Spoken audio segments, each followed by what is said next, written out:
Welcome everybody to another episode of JRPG Journal. Today I wanted to take a look at and discuss Chrono Cross, a PS1 RPG from Square Soft at the time.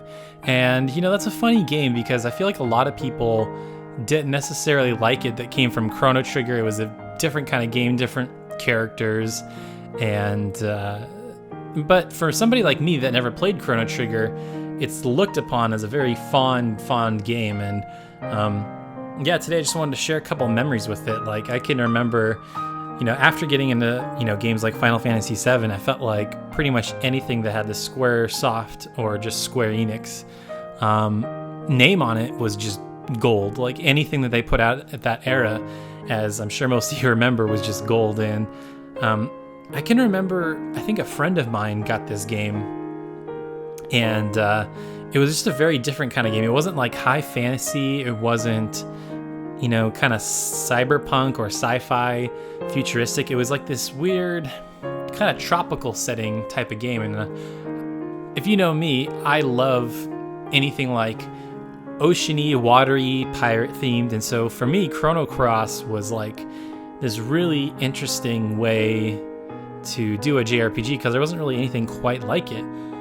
And I loved the aesthetic. I loved the look. Like, whenever you went to new towns like Termina, you would walk up and you could just see this huge view of the ocean. And it was just so pretty. And there were so many moments where you could walk around and explore the different islands in different ways and stuff like that. I can just remember loving the zones. Like, I'm a big environment guy, like walking around cool environments. And Chrono Cross had a ton of cool ones, even like Arnie Village, where you walk around and there's like this little bar and all these little nooks and crannies where you can find things. And there's like the docks where the kids are playing, and the beach where you go through the time warp, where, spoilers, it's been like almost 20 years, where you are in this alternate dimension where your character has died. And it's interesting how they play off of that back and forth, the two different time zones where they're just drastically different. Some people remember you, some people don't. And I thought that was kind of a cool dynamic because at the time, storytelling was pretty straightforward, or games just didn't have stories. Like games like Crash Bandicoot and Mario 64, it was platforming or whatever. So to have a game tell a story where not only you're jumping between two different timelines, but also later in the game, you swap bodies with a different character. And that was really interesting. You play with that character a good chunk of the game, and I can remember being a little frustrated when you did that, because you lose all your characters. You're a different character, and you have like way different move sets. The game gets a little darker at that time, but I could just remember having my mind blown. I'm like, what? You're like, not only are there's two different timelines, but you play as a different character, more or less, or your personality gets swapped in your, for all intents and purposes, playing a different character. I just thought that was really, really cool and kind of crazy for that time.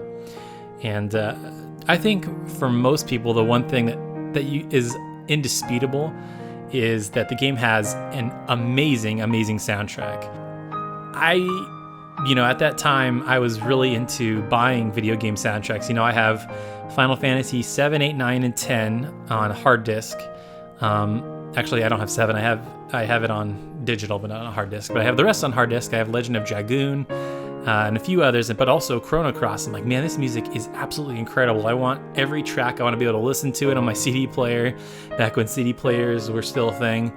And I can remember just always listening to that music before I went to bed. It was always so calming, so relaxing. But then there was also like really cool music that kind of got you like excited to do battle, or it was very like uplifting and victorious, or even kind of eerie and moody in some areas. So I would definitely regard that as, in my list at least, top 5 soundtracks of all time for video games. And I'm sure I'd have to argue with myself if I chose it as number 1 or not, but that was definitely one soundtrack that I always look back fondly on, and that I still listen to quite a bit, definitely quite a bit.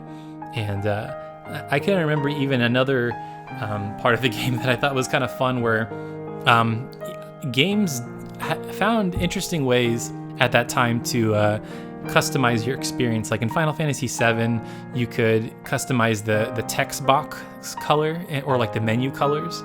There were like 4 gradients, and like I remember some people made rainbows, or they made it like fade from blue and green to yellow or what have you. But in Chrono Cross, there were these like shells that you could find that allowed you to change just the frame of the text box. So there would be one where it was just like metal, and then there was one that would be just like seashells or like colored seashells.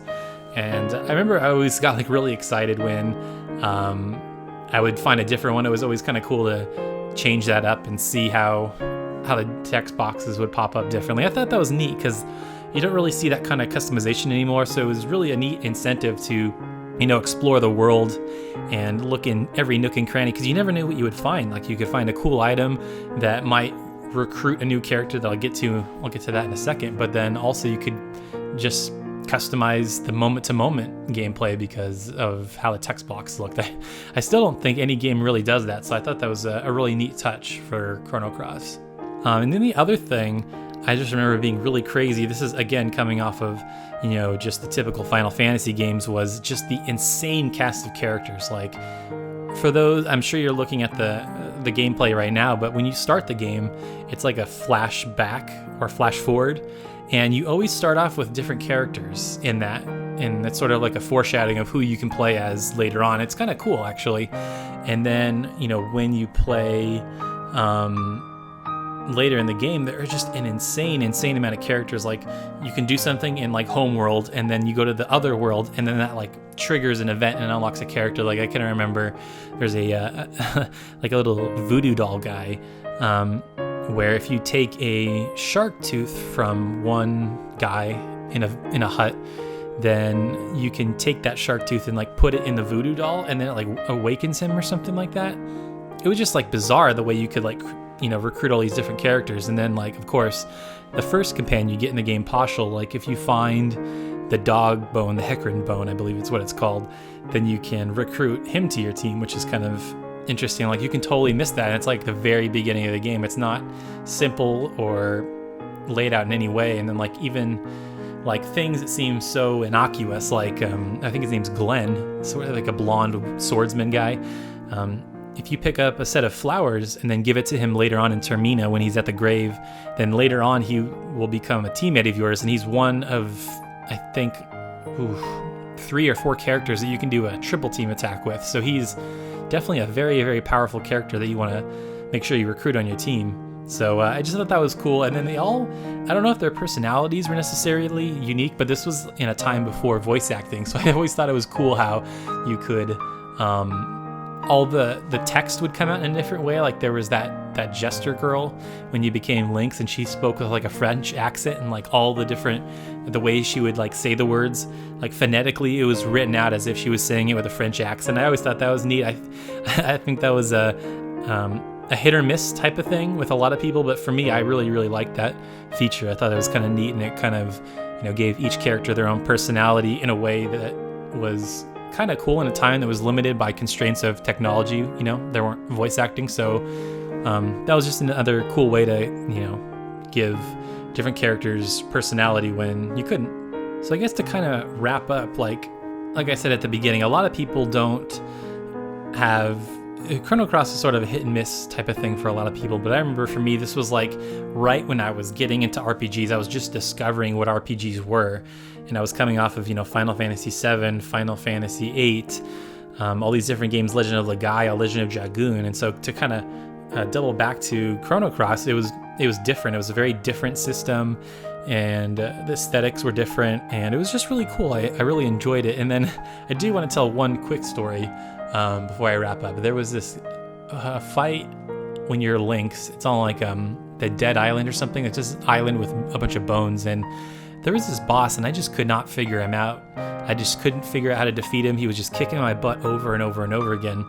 And I had this friend, his name was Brenton, and he was like a master at games. Like he could just turn on a game and be really, really good at it. And I can remember talking to him like, hey man, like, can you like help me with this boss fight? He's like, I've never even played the game before, I'm not sure. I'm like, well, at least, give it a shot. And of course, he fights the boss and he beats him first try. I'm like, you jerk.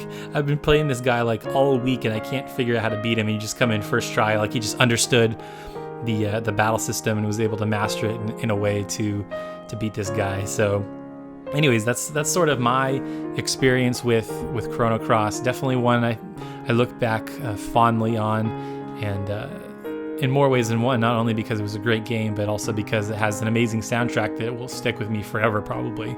I always have to have music or something in the background while I sleep. I can't, silence bugs me or something. I don't know what it is. So Chrono Cross is always a soundtrack that I'll turn on to help me sleep. So anyways, guys, I would love to know what your thoughts are on Chrono Cross. Did you play the game? Are you interested in playing it? Did you like it? Definitely let me know in the comments below, because this is a very contentious game in a lot of ways, I think, and so I'll be curious to hear what you guys have to say. So anyways, thank you for checking out this episode of JRPG Journal, and we'll see you next week.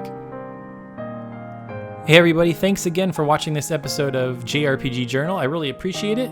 If you like this video, make sure to leave a like, as it really helps and spread the word about the videos, and it just lets me know that you like the video.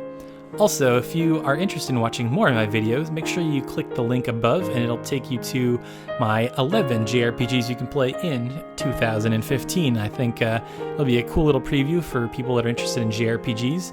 And also, in case you didn't know, I also recently launched a Patreon campaign. So if you're interested in supporting the show, head over to patreon.com/thegamingshelf and check out some of the cool rewards I've got going on there.